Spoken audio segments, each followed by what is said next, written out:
नमस्कार दोस्तों, मैं डॉक्टर अमित कुमार झा हूं और मैं बंसल हॉस्पिटल भोपाल में एक यूरोलॉजिस्ट एवं किडनी ट्रांसप्लांट सर्जन हूं। आज हम जिस बीमारी के बारे में बात करेंगे वो है वेरिकोसील। साधारण शब्दों में कहूं तो वेरिकोसील टेस्टिस यानी वृषणों को खून के सप्लाई करने वाली जो खून की नसें होती हैं उनका एक गुच्छा है या उनकी सूजन कह सकते हैं साधारण भाषा में। अब सवाल उठता है कि ऐसा होता क्यों है, सूजन क्यों होती है, ऐसा गुच्छा क्यों बनता है। तो जो टेस्टिस जो है पहले भी हमने अपने वीडियोस में डिस्कस किया है, ये हमारे पेट के अंदर डेवलप होता है, किडनी के बगल में डेवलप होता है और धीरे धीरे करके जब हमारे शरीर की ग्रोथ होती है तो धीरे धीरे ये वृषण जो है ये पेट से नीचे उतरकर अंडकोश में पहुंचते हैं। तो जब ये नीचे पहुंचते हैं तो अपने साथ साथ अपनी ब्लड सप्लाई, नर्व सप्लाई, सारी चीज़ों को साथ साथ ले जाते हैं। टेस्टिस को सप्लाई करने वाली दो तरह की खून की नसें होती हैं। पहली वो जो हार्ट से टेस्टिस की तरफ ब्लड लेके जा रही है, इनको हम धमनी कहते हैं, आर्टरी कहते हैं। दूसरी जो नस होती है ये खून को टेस्टिस से हार्ट की तरफ ले जाती है, इनको शिरा कहते हैं या वेन कहते हैं।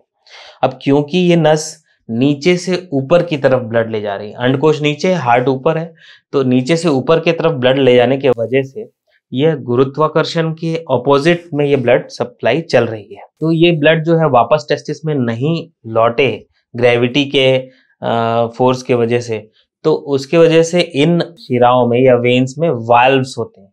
ये यूनिडायरेक्शनल फ्लो को मेंटेन करते हैं, यानी ब्लड को सिर्फ नीचे से ऊपर की तरफ भेजते हैं, ऊपर से नीचे नहीं आने देते हैं। कुछ मरीजों में प्रोलॉन्ग्ड स्टैंडिंग की वजह से या जन्मजात रूप से ये वाल्व्स जो है डिफेक्टिव होते हैं या खराब होते हैं। तो ऐसे मरीजों में ब्लड जो है ऊपर से नीचे की तरफ टेस्टिस की तरफ इकट्ठा होने लगता है। ये एक्स्ट्रा ब्लड जो टेस्टिस में आता है इसके वजह से, या टेस्टिस की नसों में आता है, इसकी वजह से ये वेन्स जो हैं ये डायलेट हो जाती हैं या सूज जाती हैं या फैल जाती हैं और धीरे धीरे करके इनका साइज और नंबर भी बढ़ जाता है। इसी बीमारी को दोस्तों वेरिकोसील बीमारी कहते हैं। अब इसमें नॉर्मल पुरुषों में कहूँ तो लगभग इसका इंसिडेंस 15% लोगों में, नॉर्मल लोगों में भी देखा जाता है। उसके अलावा जो निस्संतान पुरुष हैं उनमें लगभग 35% में वेरिकोसील की बीमारी पाई जाती है। इसके अलावा जिनको एक बार बच्चा हो चुका है, दोबारा बच्चा पैदा करने में दिक्कत हो रही है, उनमें लगभग 75% लोगों में वेरिकोसील की बीमारी देखी जाती है। तो ये तो हो गया इंसिडेंस और ये होता क्यों है ये हमें पता चल गया। अब इसके बाद दोस्तों जानते हैं कि इसकी क्या है, क्यों हमें इससे तकलीफ होती है।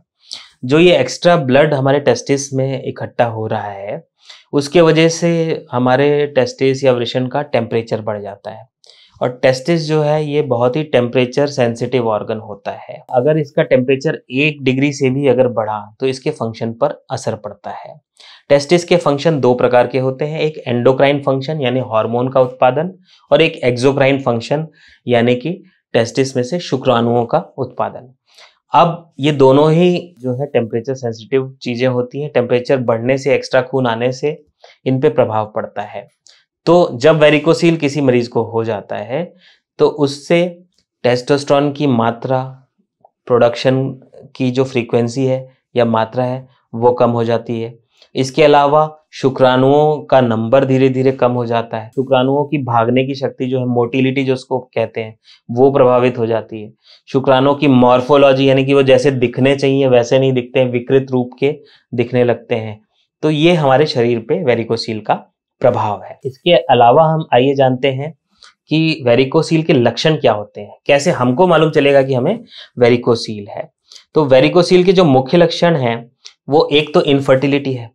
जो मैरिड कपल्स हैं जिनको बच्चे पैदा करने में प्रॉब्लम हो रही है, तो जैसे शुक्राणुओं पे प्रभाव मैंने अभी बताए, उन प्रभावों के वजह से जो है उनमें बच्चा पैदा करने में तकलीफ होती है। निस्संतानता का एक मुख्य कारण वेरिकोसील है और ऐसा जनरली उन मरीजों में होता है जिनमें बायलैटरल, दोनों तरफ वेरिकोसील की बीमारी हो रही हो।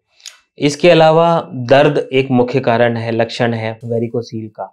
वेरिकोसील का जो दर्द होता है वो अंडकोश में फील किया जा सकता है। ड्रैगिंग टाइप का, डल एकिंग टाइप का पेन होता है, यानी धीमा धीमा रहता है। जैसे जैसे डे प्रोग्रेस करता है, हम स्टैंडिंग पोजीशन में ज़्यादा रहते हैं, शाम के वक्त ये दर्द ज़्यादा महसूस होता है। अंडकोश के अलावा ये दर्द पेट में भी महसूस किया जा सकता है। तो दर्द एक सिम्टम हो गया। इसके अलावा रेस्ट लेने से ये दर्द धीरे धीरे कम हो जाता है। इसके अलावा कुछ मरीजों में टेस्टिस में सूजन भी आ सकती है वेरिकोसील के कारण। और इसके अलावा बहुत से मरीजों को जिनको बहुत लंबे समय से वेरिकोसील है और हाई ग्रेड का वेरिकोसील है, उनमें टेस्टिकुलर एट्रोफी हो जाती है, टेस्टिस का साइज धीरे धीरे छोटा हो जाता है। यहाँ ये भी बता दूं कि राइट साइड के कंपैरिजन में लेफ्ट साइड में वेरिकोसील की बीमारी ज़्यादा कॉमन होती है। वो इसलिए होती है कि बाईं तरफ की जो टेस्टिस की नस होती है वो किडनी की नस से सीधे जुड़ती है, तो परपेंडिकुलर एकदम जो सीधे जुड़ती है, इसकी वजह से वो पूरा जो कॉलम ऑफ ब्लड है उसका एक प्रेशर जो है बाईं तरफ की टेस्टिस की नस पे बनता है और वो राइट के कंपैरिजन में ज़्यादा बनता है, इसलिए लेफ्ट साइड में वेरिकोसील ज़्यादा कॉमन होता है। उसके अलावा आंतड़ियाँ जो होती हैं वो लेफ्ट साइड में हमारी कुछ अधिक होती हैं, वो प्रेशर डालती हैं वेरिकोसील के ऊपर, मतलब जो नस होती है टेस्टिस की उसके ऊपर, इसके वजह से भी लेफ्ट साइड में वेरिकोसील अधिक कॉमन है। तो दोस्तों आइए जानते हैं कि वेरिकोसील की ग्रेडिंग क्या है। ग्रेडिंग की बात करूं तो ग्रेड 3 प्रकार के होते हैं। क्लिनिकल ग्रेडिंग की मैं बात कर रहा हूँ। एक तो वेरिकोसील होता है जो प्रेशर लगाने पे, खांसने छींकने पे ही फील किया जा सकता है अंडकोशों में, इसको ग्रेड 1 वेरिकोसील बोलते हैं। दूसरा होता है वेरिकोसील जो है लेटने के बाद भी डॉक्टर को फील हो रहा है, छूने से पता चल रहा है। इसके सेंसेशन को टिपिकल बैग ऑफ वर्म्स बोलते हैं। बैग ऑफ वर्म्स का मतलब कि कीड़े पकड़ने जैसी जो है सिम्टम हमें फील हो रही है। इस वेरिकोसील के नसों के गुच्छे को जब डॉक्टर फील करते हैं तो उसमें हाथ के नीचे से कुछ कीड़ा चल रहा है, इस तरह का सेंसेशन आता है, इसी को बैग ऑफ वर्म्स बोलते हैं। तो ये ग्रेड 2 वेरिकोसील में रेस्ट करने पे भी, मतलब लेटने पे भी ये फील किया जा सकता है, तब इसको ग्रेड 2 वेरिकोसील कहते हैं। ग्रेड 3 वेरिकोसील हम तब कहते हैं जब किसी भी पोजीशन में बाहर से देख के ही वेरिकोसील समझ में आ रहा है, यानी नसें फूली हुई वैसे ही ऊपर से ही दिख रही हैं, उसको ग्रेड 3 वेरिकोसील कहते हैं। तो ग्रेड 3 सबसे सीवियर वैरायटी का वेरिकोसील होता है।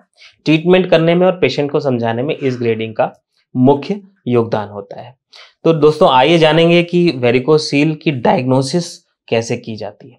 डायग्नोसिस की मैं बात करूं तो 2 मुख्य टेस्ट इसमें होते हैं, एक सीमेन एनालिसिस और एक अल्ट्रासाउंड।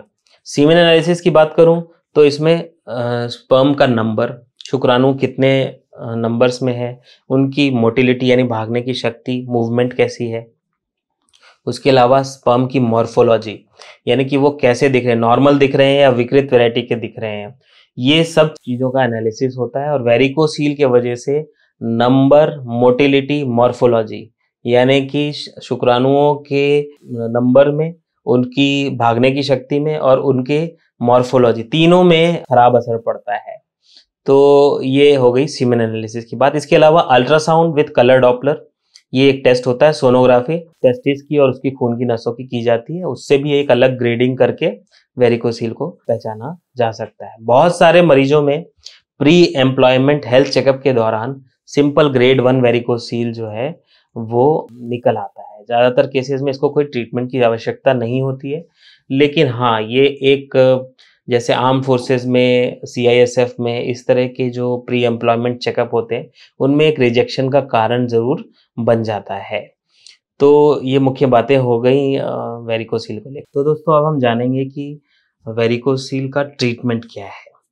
तो ट्रीटमेंट की अगर बात करूं तो वेरिकोसील एक प्राइमरली सर्जिकल बीमारी है, पर हर मरीज में ऑपरेशन की ज़रूरत नहीं होती है। ऐसे मरीज जिनको सिर्फ ग्रेड 1 वेरिकोसील है, कोई टेस्टिस में दर्द नहीं है या उनको कोई इनफर्टिलिटी नहीं है, संतान होने में कोई प्रॉब्लम नहीं, फैमिली कंप्लीट हो चुकी है, उनको वेरिकोसील को ट्रीट कराने की कोई आवश्यकता नहीं होती है। तो वेरिकोसील के सर्जिकल ट्रीटमेंट के स्पेसिफिक इंडिकेशन होते हैं, स्पेसिफिक सिचुएशंस होती हैं जिनमें हम वेरिकोसील की सर्जरी करते हैं। तो ऐसा मुख्यतः उन मरीजों में किया जाता है जिनको दर्द हो रहा है, दर्द ऐसा हो रहा है जो साधारण पेन किलर्स और स्क्रोटल सपोर्ट से भी उनको कोई फर्क नहीं पड़ रहा, तो उनमें हम वेरिकोसील की सर्जरी एडवाइस करते हैं। दूसरा, ऐसे कपल्स हैं जिनको कि संतान होने में प्रॉब्लम हो रही है, शुक्राणुओं में एबनॉर्मेलिटीज़ आ रही हैं और उसके कारण बच्चे नहीं हो पा रहे हैं, तो उनमें वेरिकोसील सर्जरी एक इफेक्टिव ट्रीटमेंट ऑप्शन होता है। अब सवाल उठता है कि वेरिकोसील की सर्जरी किस प्रकार से की जाती है। तो वेरिकोसील के सर्जरी के कई विकल्प उपलब्ध होते हैं। जो सबसे पुराना तरीका था वो ओपन रेट्रोपेरिटोनियल ऑपरेशन था, जिसमें पेट में छोटा सा एक चीरा लगाकर, पेट के निचले हिस्से में छोटा सा एक चीरा लगाकर टेस्टिस की नसों को बांधा जाता था। तो उस जो पद्धति है उसमें हाइड्रोसील होने की संभावना जो है 7% होती थी और वेरिकोसील दोबारा से हो जाने की संभावना लगभग 9% होती थी। तो जाहिर सी बात है, इतने हाई परसेंटेज जो है ये मरीजों को एक्सेप्टेबल नहीं थे, तो दूसरे मेथड्स का इजाद किया गया। तो दूसरे मेथड्स में बात करूं तो एक लैप्रोस्कोपिक विधि होती है, जिसमें पेट में छोटे छोटे छेद बनाकर टेस्टिस की नस जहां किडनी की नस से जुड़ रही है वहां पे उसको नस को क्लिप कर लिया जाता है। तो इस विधि में जो है, जो वेरिकोसील हाइड्रोसील होने की संभावना है वो लगभग ना के बराबर होती है। हाइड्रोसील वेरिकोसील ऑपरेशन के बाद होता इसलिए है क्योंकि टेस्टिस की नसों के साथ साथ जो लिम्फेटिक नसें होती हैं वो भी बंद हो जाती, क्लिप हो जाती हैं। इसके वजह से हाइड्रोसील बनता है। तो जो लैप्रोस्कोपिक विधि है उसमें टेस्टिस की जो खून की नस है और लिम्फेटिक है वो अलग अलग दूरी पे होती हैं, इसलिए सिर्फ हम खून की नसों को क्लिप कर पाती हैं और हाइड्रोसील जो है वो कम परसेंटेज ऑफ केसेस में दिखा जाता है। बट लैप्रोस्कोपिक विधि में भी दोबारा वेरिकोसील होने के चांसेस लगभग 5% होते हैं। इसके अलावा एक इंटरवेंशनल रेडियोलॉजी या रेडियोग्राफिक टेक्निक होती है, जिसमें हम जांघ के ऊपरी हिस्से में, पैर के ऊपरी हिस्से में जो है एक छोटा सा पंक्चर करके और टेस्टिस की नस तक पहुंच के उसको कॉइल से ब्लॉक कर देते हैं। तो ये जो रेडियोग्राफिक विधि है इसमें किसी तरह का शरीर में कोई चीरा नहीं लगता, डे केयर प्रोसीजर होता है, पर इसमें भी वेरिकोसील के पुनरावृत्ति होने की चांसेस यानी दोबारा होने के चांसेस लगभग 11% है।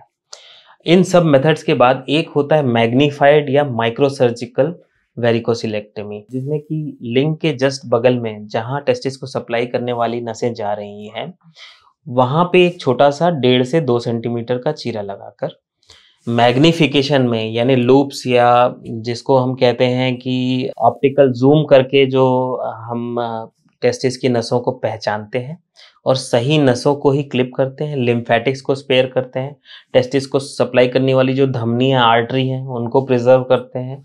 तो ये प्रोसीजर जो आजकल सबसे ज़्यादा प्रचलित और सबसे ज़्यादा सक्सेसफुल प्रोसीजर भी है। इसमें हाइड्रोसील और वेरिकोसील के दोबारा होने के चांसेस 1% से भी कम है। तो आजकल जो सबसे इम्पॉर्टेंट मेथड, जो सबसे प्रचलित मेथड है वेरिकोसील को ट्रीट करने का, वो माइक्रोस्कोपिक या मैग्नीफाइड सब इंग्वाइनल सर्जरी है, जिसमें कि लिंग के जस्ट बगल में एक छोटा सा चीरा लगाकर वेरिकोसील के ऑपरेशन को किया जाता है। तो ये तो ट्रीटमेंट की बात हो गई। ट्रीटमेंट किनको कराना चाहिए उसकी भी बात हो गई। वेरिकोसील के ऑपरेशन के बाद कुछ सिंपल प्रिकॉशन आपको लेने होते हैं। थोड़े दिनों के लिए स्क्रोटल सपोर्ट का प्रयोग करना होता है। ये ऑपरेशन एक डे केयर सर्जरी होती है। सुबह एडमिट होकर आप शाम तक डिस्चार्ज हो सकते हैं। पेन भी इसमें लगभग बहुत कम होता है, सिंपल पेन किलर से पेन रिलीफ हो जाता है। तो ऐसे दंपत्तियां जिनमें कि संतान नहीं हो रहा है उनको जो है ये वेरिकोसील का इवैल्यूएशन कराना चाहिए। वेरिकोसील की सर्जरी, जो माइक्रोस्कोपिक सर्जरी जो मैं बता रहा था, उसके बाद ऐसे मेल्स जिनको शुक्राणु आ ही नहीं रहे थे उनमें लगभग 50% में शुक्राणु लौट आते हैं और लगभग 50% मैरिड कपल्स को संतान सुख की प्राप्ति होती है। तो एक बहुत ही इफेक्टिव ट्रीटमेंट का तरीका है और बेझिझक होकर आप ये ट्रीटमेंट ले सकते हैं, वेरिकोसील का ट्रीटमेंट करा सकते हैं। इस वीडियो में इतना ही। धन्यवाद।